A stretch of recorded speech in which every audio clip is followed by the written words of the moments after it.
Russia, 1942. Hitler's tanks stand at the gates of Stalingrad. If the city falls, nothing can stop the Nazis from winning the war in the east. So the tank battle started. Tank versus tank. The Russians decided to defend the city furiously. The body count is rising, but neither side will back down. We stood up a hornet's nest and fought to the last man. The killing goes on in a desperate fight to the finish. Whoever shoots first wins and survives. It is the bloodiest battle of the Second World War.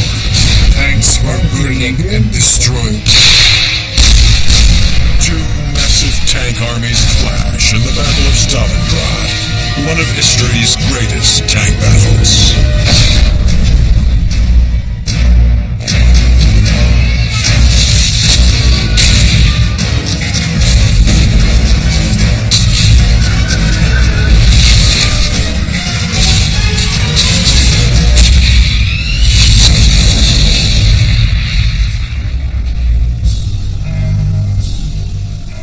Volgograd. With its apartment buildings and factories, it is a typical picture of modern Russia.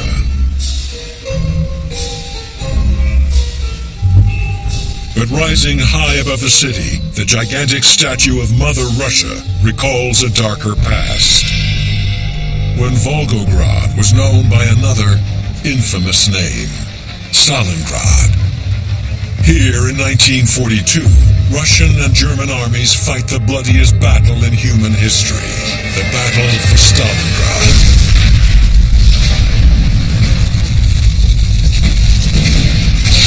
It is the culmination of a year of brutal fighting after the Nazi invasion of the Soviet Union, Operation Barbarossa. When the Germans started to invade Russia, they were convinced that the Red Army would collapse within 6 to 8 weeks. But the Russian army didn't collapse according to plan. And the Germans had over 1 million casualties in this first year, and they lost nearly 75–80% of the tanks. In Hitler's desperation to turn the tide, he comes up with a new plan, Operation Blue. His plan: German Army Group A will advance south and capture the Soviets' oil supplies in the Caucasus. Army Group B will sweep through the corridor between the Don and Volga rivers and seize a key Soviet center of war industry and communications, the city of Stalingrad. To capture Stalingrad, the Germans send one of Army Group B's best-equipped mobile armored forces. 300,000 battle-hardened men. 3,000 artillery pieces, and 300 tanks. The armored Nazi onslaught forces the Soviets back to the River Don. Stalin knows his army must make a stand, and he anchors his entire defensive line at Stalingrad. If it falls, nothing can stop the Germans from winning the war in the east. Desperate to buy time, they send their understrength 1st and 4th tank armies. With only 200,000 men, 100 artillery pieces, and just 258 T-34 and 40 KV-1 heavy tanks to fight the powerful German 6th Army. Outnumbered, the Russians must fight a desperate rearguard action to delay the Germans crossing the River Don. Well, a decision was made as soon as we were aware that the Germans came out to the Don. We were told to immediately organize 2 tank armies. We would defend this high ground here.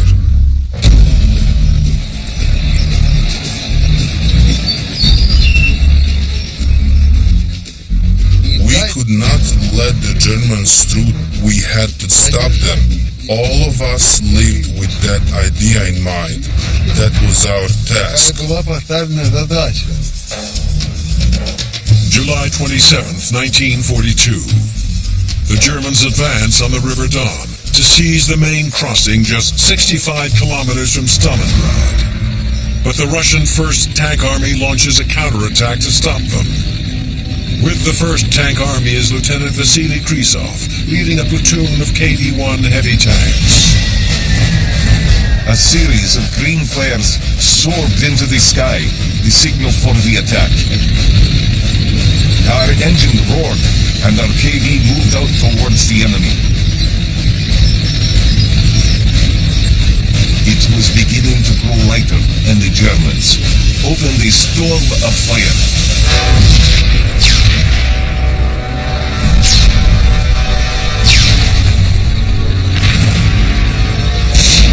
One shell exploded about 20 meters ahead of our tanks.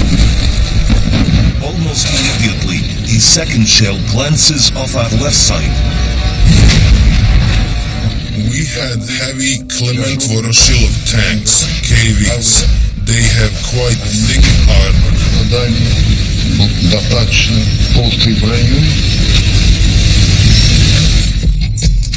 The KV-1 heavy tank is a 43-ton monster. Its 76mm main cannon is lethal even at long range, and with 75mm of frontal armor, it's the most heavily armored tank on the battlefield. The tanks accelerated, making sharp maneuvers, and shell strikes continued glancing off their sides. Our tanks bent out and had 15 to 20 dents from the shells.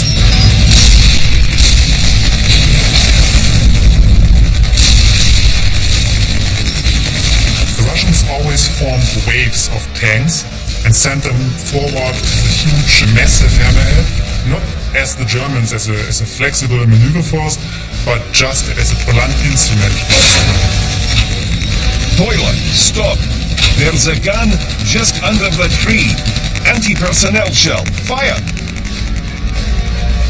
Fascist gun fell silent, and for good. 2 tanks were burning to the right. Serov's tank to my left hit a Straka mine. A second gun was now firing at our tank. The Germans managed to hit us 3 times, but the shells hadn't penetrated the armor. German cannons could not destroy the armor of heavy tanks. That is why tanks were used to break the enemy's defense and destroy the permanent weapon emplacements of the enemy.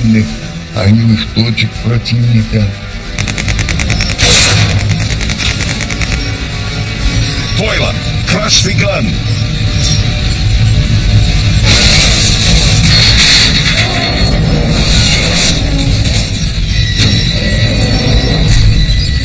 The KV-1 tanks storm into the village, but now face a more deadly foe.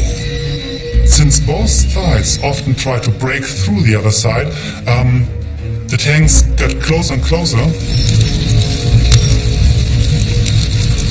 Our brigade moved towards a farm where the main enemy panzer group was positioned. The ensuing combat was fierce. A Panzer IV tank quickly moved in our direction. The battle there in the Eastern Front was tanks rolling into a good position, standing, aiming very slowly for our modern eyes, and then shooting. And it was kind of a duel often. Halt! Armor piercing! Fire! The German gun layer beat us to the punch.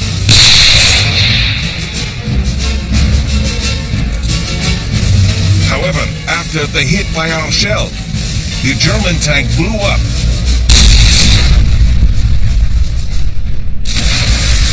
Serov's crew also set fire to a tank.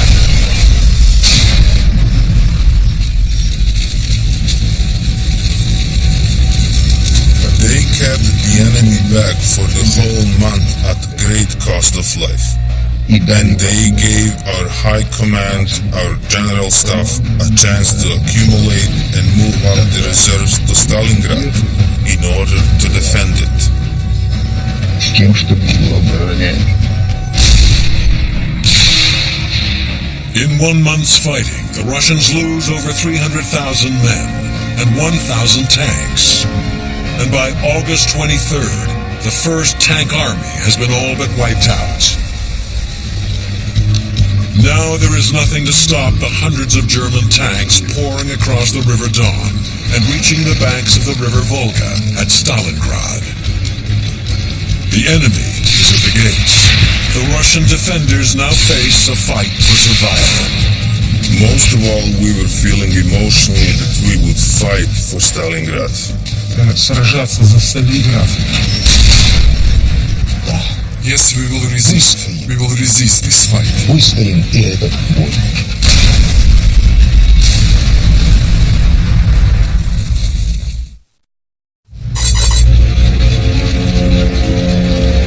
June 1942.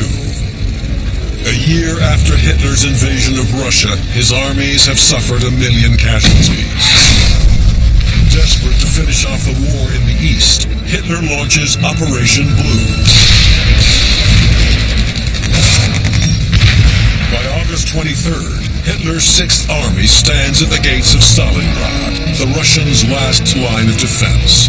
If the city falls, nothing can stop the Germans from winning the war in the East. Now, to prepare the way for his ground assault, Hitler sends hundreds of planes to bomb the city, terrorize its people, and crush their resistance.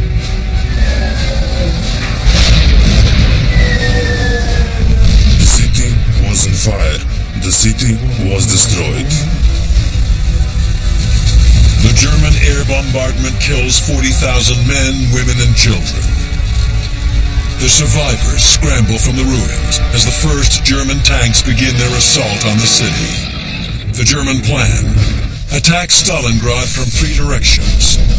Seize the main boat landing on the River Volga, cutting off reinforcements, and capture the city. The speed and ferocity of the German assault stuns the Russian defenders. They scramble to the outskirts of the city to repel the attack with anti-tank rifles.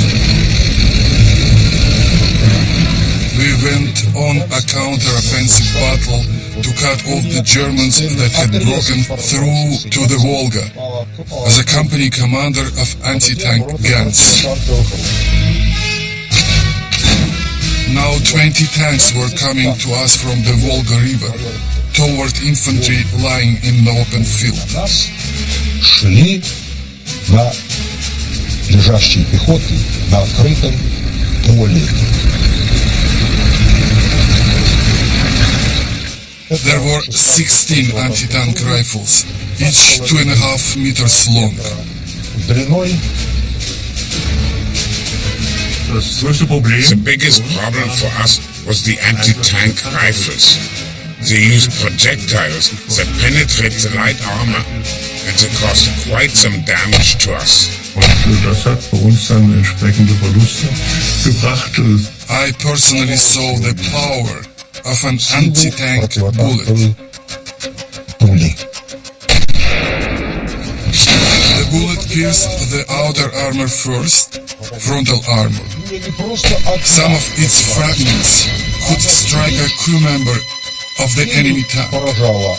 and one of the fragments might get into the gas tank, causing it to catch on fire and explode. Один из сегментов мог попасть в бензобак. Загорелся бы там.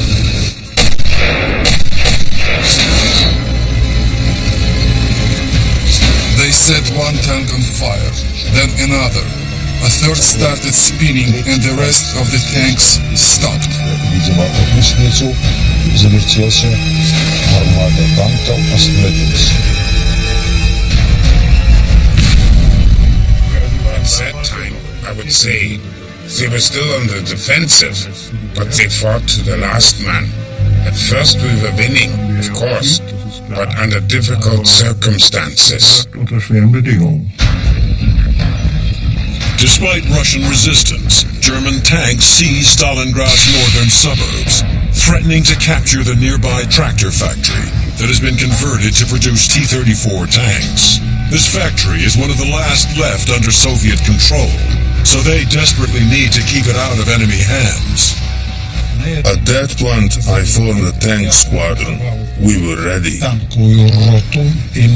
So, we were together with Workers' Brigade, with People's Volunteers, and with fighter battalions. Short of men and tanks, the factory workers and the T-34 tanks they have just assembled are led by Soviet Army officers directly from the factory floor into battle. The Soviets were masters of mass production. The T-34 was not a beautiful tank, but they could produce this tank in vast numbers in very short time. The T-34 has a simple design. A powerful 76mm main gun, 45mm of sloped frontal armor, and a top speed of 40 kilometers an hour. It is the workhorse of the Red Army. The T-34 was a brilliant mixture of mobility, armor and firepower. And now the Russians will need that firepower. Suddenly the commander of the armored units rushed to us, and he said that German troops broke through by the Volga right to the plant.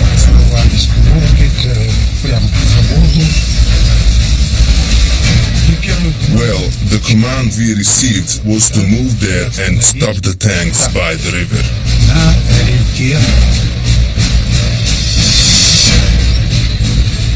The commands I gave were simple. Follow me, do as I do.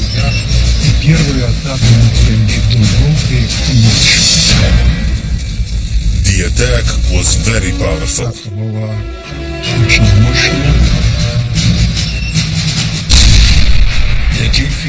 The projectile of the T-34 penetrated our armor and was therefore able to destroy us more easily.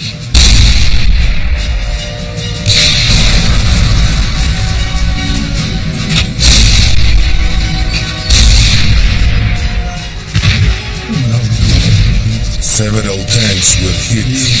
The Germans also lost a lot of tanks and their grenadiers.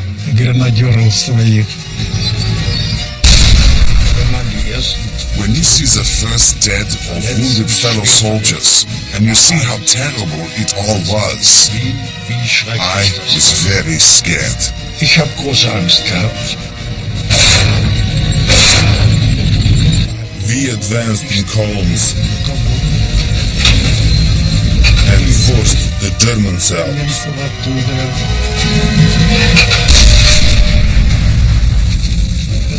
That was my baptism of fire. The first day of the battle has been a deadly one for the people of Stalingrad. They have repelled the German attack, but suffer tens of thousands of casualties, and the city is now surrounded on three sides. General Vasily Chukov now takes command of the besieged city. And if it falls, so too will the entire Soviet defensive line, and the war in the east will be lost. Chukov sends a message to the Soviet High Command. We will defend the city or die trying. He turns every street and every building into a death trap, as the Germans will soon find out. Damn, that was a dangerous situation. We stirred up a hornet's nest.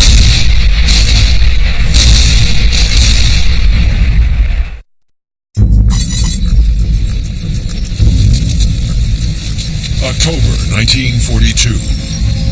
The battle for Stalingrad has been raging for 83 days at a cost of over 500,000 Russian and German soldiers.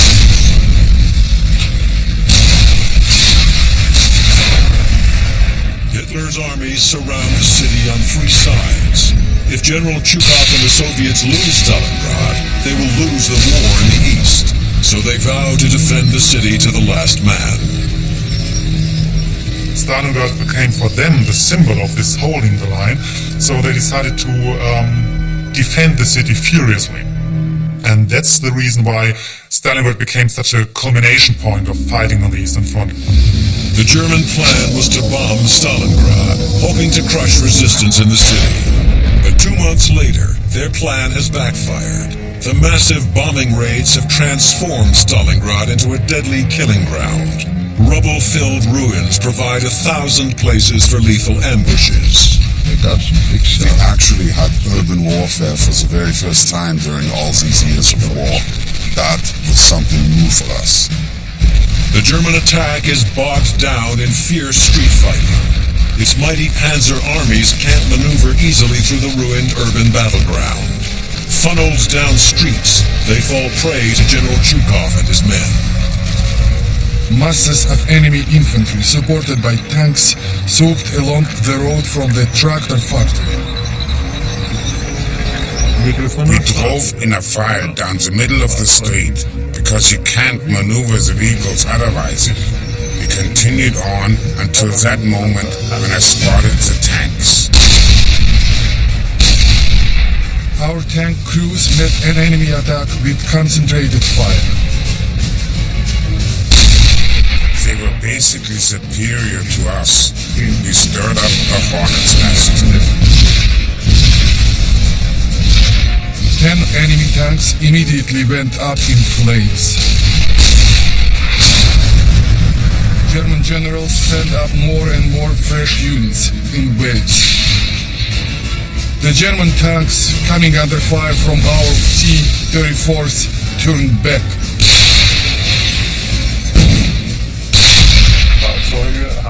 And the vehicles pulled out to get out of the fire line of the Russian tanks.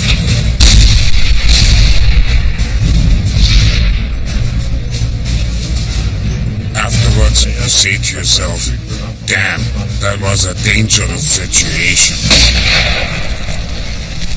All across the city, German casualties mount as the Russians repel the invaders. With each small victory, the Russians weaken the German attack, while buying time to strengthen their own forces. Hitler is determined to press for victory before the Soviets can counterattack. But the city cannot be conquered with mass tank attacks. The German soldier will have to take Stalingrad in savage close-quarter fighting, street by street, building by building. Stalingrad is a big city and has lots of buildings. In general, going into a house during urban warfare is usually very dangerous. We took cover in the halls, and there we would sit and wait for the tanks to come close enough to shoot them. The rule of thumb was, whoever shoots first wins and survives.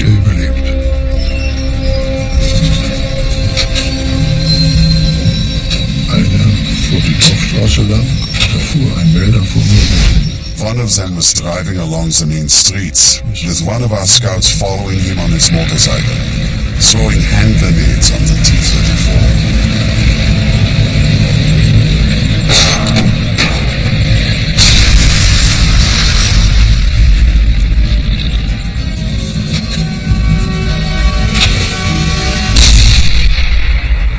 The tank was shooting crosswise. The gun was pointed like this.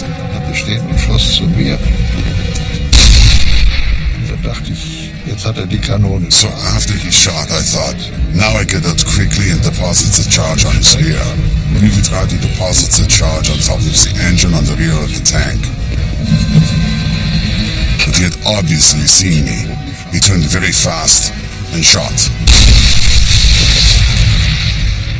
A splinter injured my head and I was unconscious. The scout dragged me to the side of the street so the tank wouldn't overrun me, and threw the remaining grenades onto the T-34.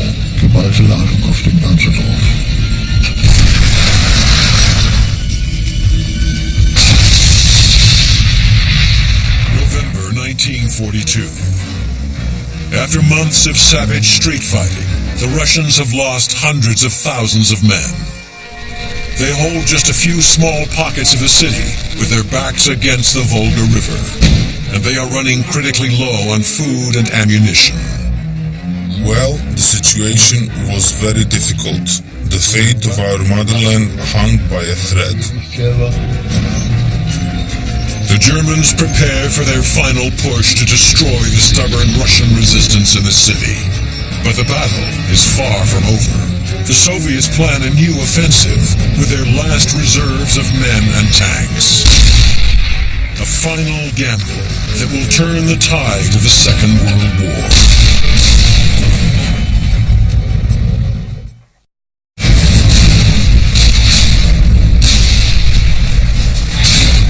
After 5 months of brutal fighting, the Germans have conquered almost all of Stalingrad. The Russian defenders, surrounded with their backs to the river Volga, are desperate. Hoping to break the siege, the Soviet High Command comes up with a daring plan. Operation Uranus. The plan: Soviet armies, a total of 800 tanks and 1 million men, will attack simultaneously from the southeast and north, cut through the German lines, and join up at Kalach on the Don River to encircle the German 6th Army besieging Stalingrad. On November 19, 1942, the Soviets launched their attack. The big attack on Stalingrad by the Russians started. But this had been so well prepared by the Russians, and they had so many forces there, that there was no way we were going to get through. Dass überhaupt nicht dran zu denken war, durchzukommen. It's a bold move. Russian tanks smash through weak enemy resistance in just 2 days and storm across the River Don at Kalach. Manning a machine gun with the German units defending the river crossing is Günther Koszorik. We can now hear other noises, the droning of diesel engines and the squeaky clatter of tank trucks. The Russians are already across the Don. Then the T-34s emerge from the haze. I count 5 of the steel giants. I've never seen an enemy tank this close before. And it looks very menacing. He stops at the edge of the trench with his broadside towards us.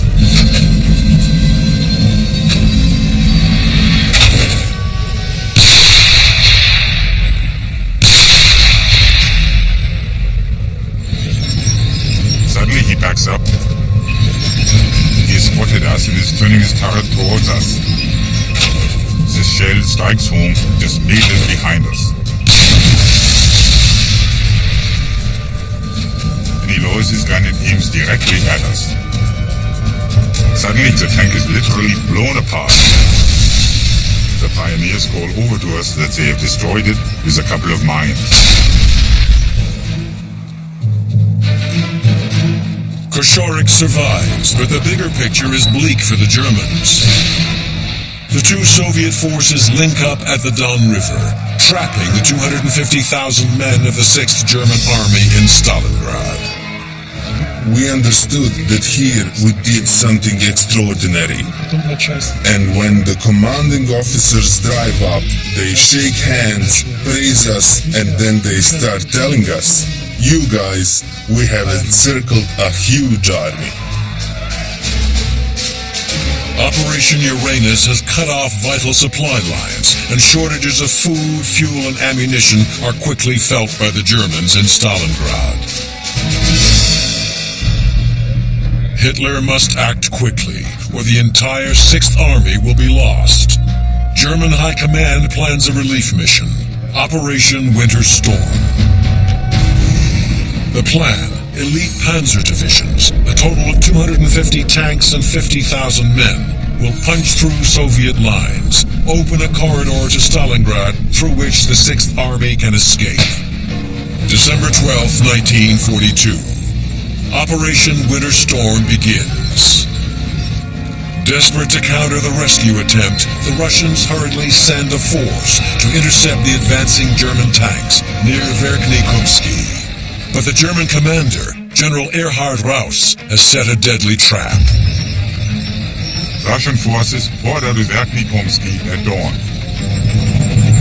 The long columns of tank units of this division were advancing. This area was situated in the valley.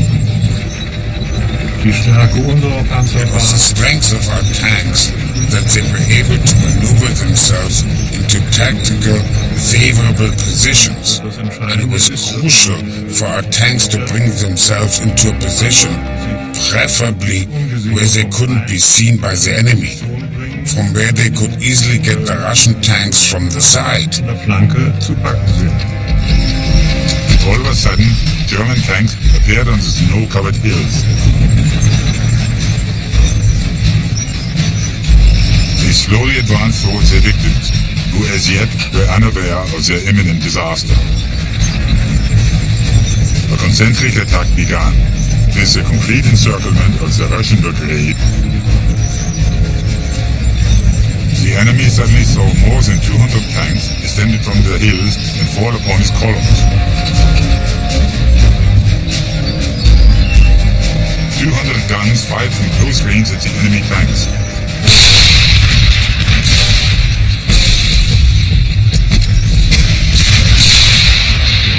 Our tanks were armored very well at the front, but not so much on the sides. This is how they were successful.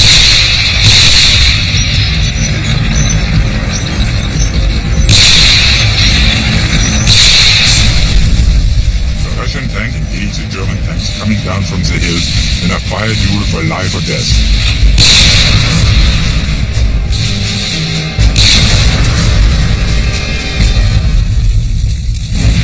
The enemy attack ended in a tank graveyard.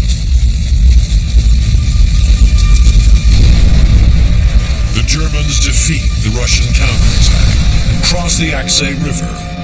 They are now less than 70 kilometers from their 250,000 trapped comrades.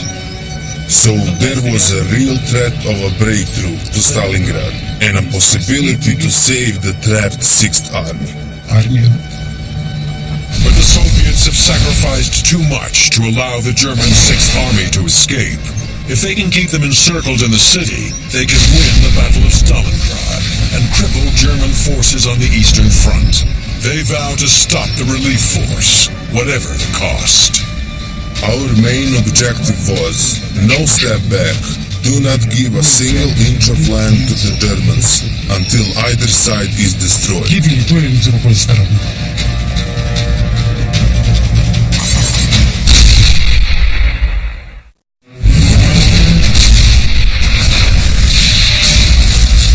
December 12th, 1942.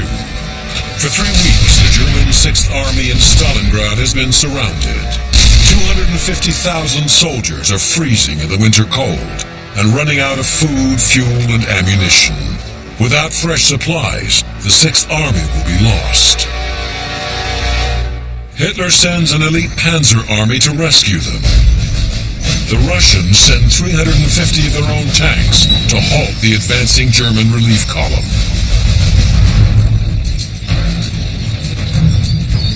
The commander ordered us to move forward quickly to intercept and stop them from crossing the river.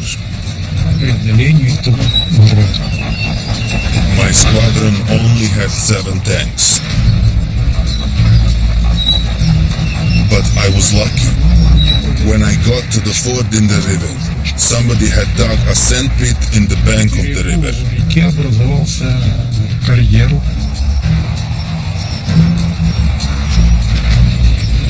When we entered the sand pit, it was like entering a trench.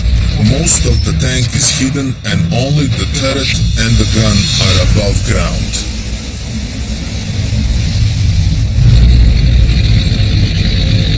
The Germans had to come down the one road to the river, and when they did, they exposed their sides to us.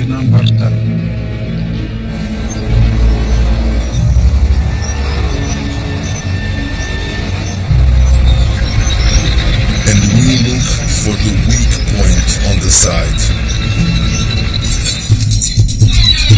The Panzer IV has side armor that is just 30 millimeters thick, making it vulnerable to a direct hit. But it is equipped with a powerful 75 millimeter main gun, capable of knocking out any Russian tank. His gun is quite the thing. That is why you have to be so precise. You aim, you wait.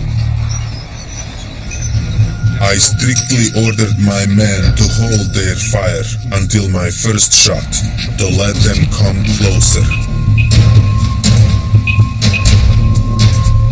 We'll wait for the right moment to open fire.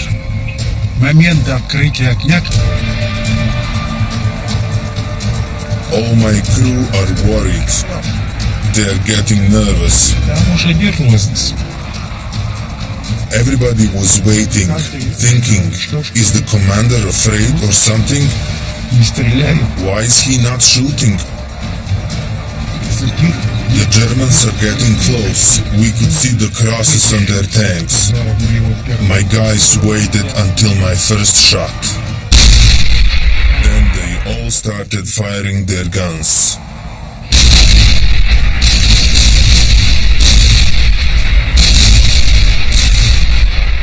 You set one on fire, then you hit another one. Everybody's reporting hit.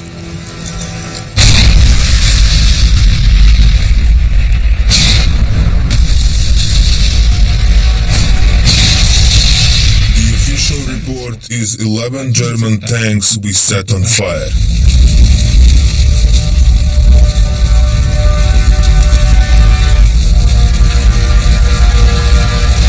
Despite the losses, German tanks continue to advance across the river and are now less than 60 kilometers from Stalingrad. But the Russian attacks cost the Germans precious time, something in short supply for the trapped 6th Army. Hundreds die every day from wounds, starvation, and hypothermia. The situation is dire. They are running out of time. The relief column makes one final push to break through. But the Russians are waiting for them en masse at the tiny village of Verkhny Kumsky.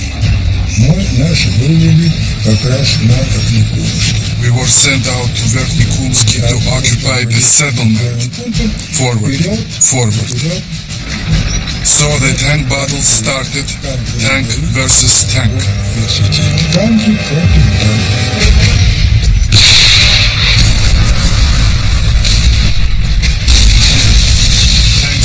Destroyed and burning. There were explosions all around, and the ground was black.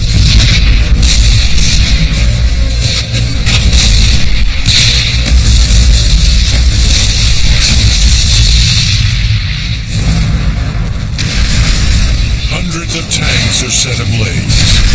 The battle rages day and night.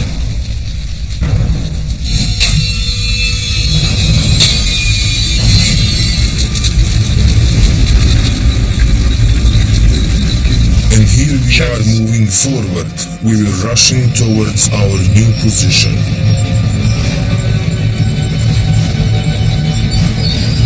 Nighttime, we're moving. There were 6 tanks left. There were Germans there. They must have taken us for their own troops, because we have the headlights on.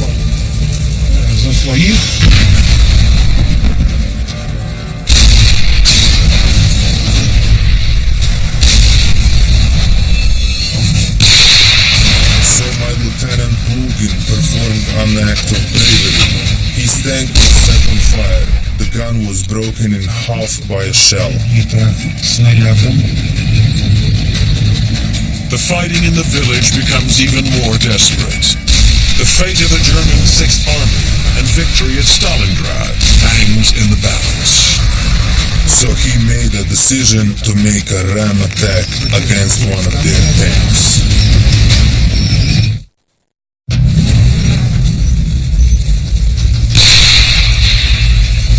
The German 6th Army is surrounded in Stalingrad and running out of supplies. Hitler sends a relief panzer force to rescue them.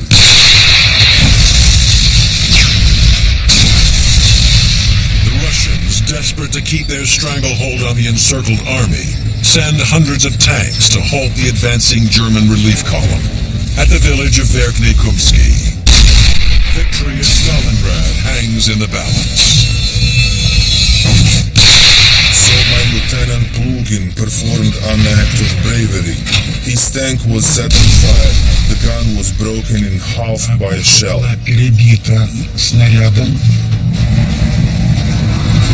So he made a decision to make a ram attack against one of their tanks.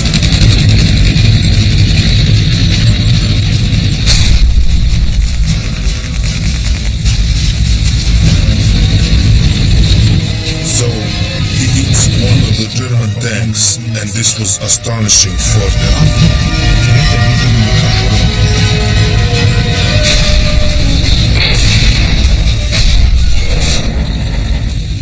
That was Verkhny Kumsky, and that's how our people fought. Finally, the battle ends after 3 days and 3 nights of carnage. The Russians sacrificed more than 400 tanks and thousands of men.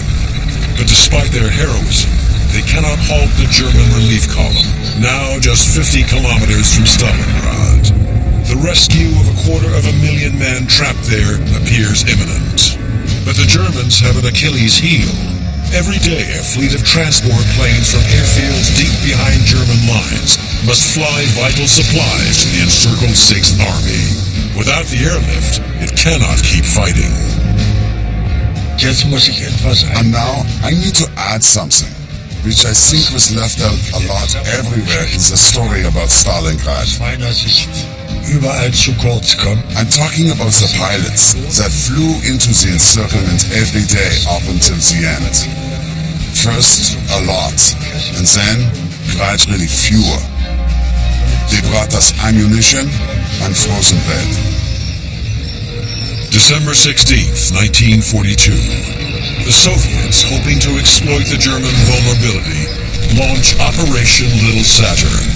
The plan: Soviet tanks will make a daring raid on the vital airfields, forcing key German panzer divisions to defend them, and abandon their relief of Stalingrad.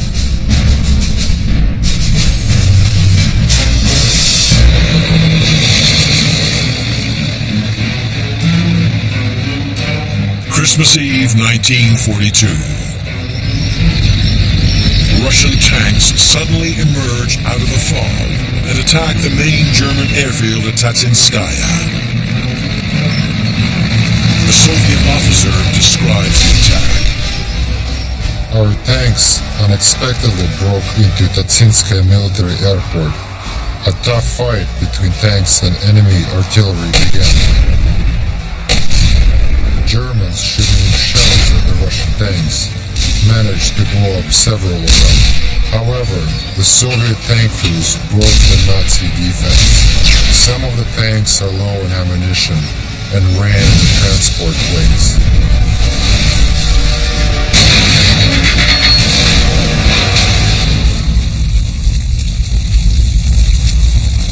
Operation Little Saturn is a success. It cripples the air fleet supplying Stalingrad, and the German High Command is forced to divert the 6th Panzer Division to defend the airfields and abandon its relief of Stalingrad.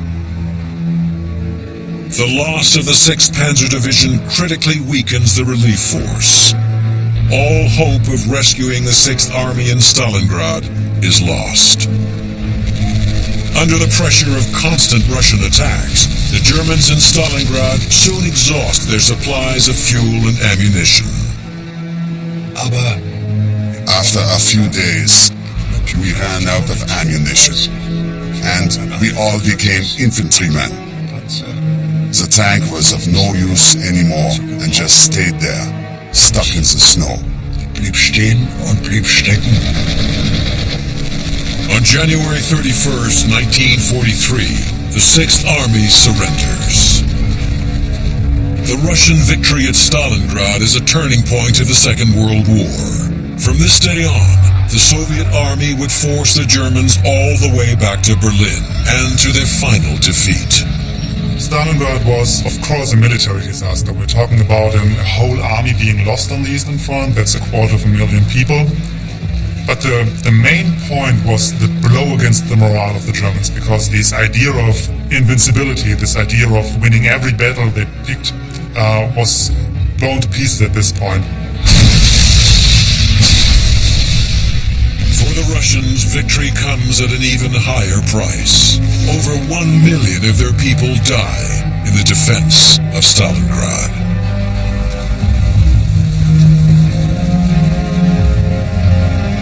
I will tell you a story about this tank here. I feel the memories come to the surface.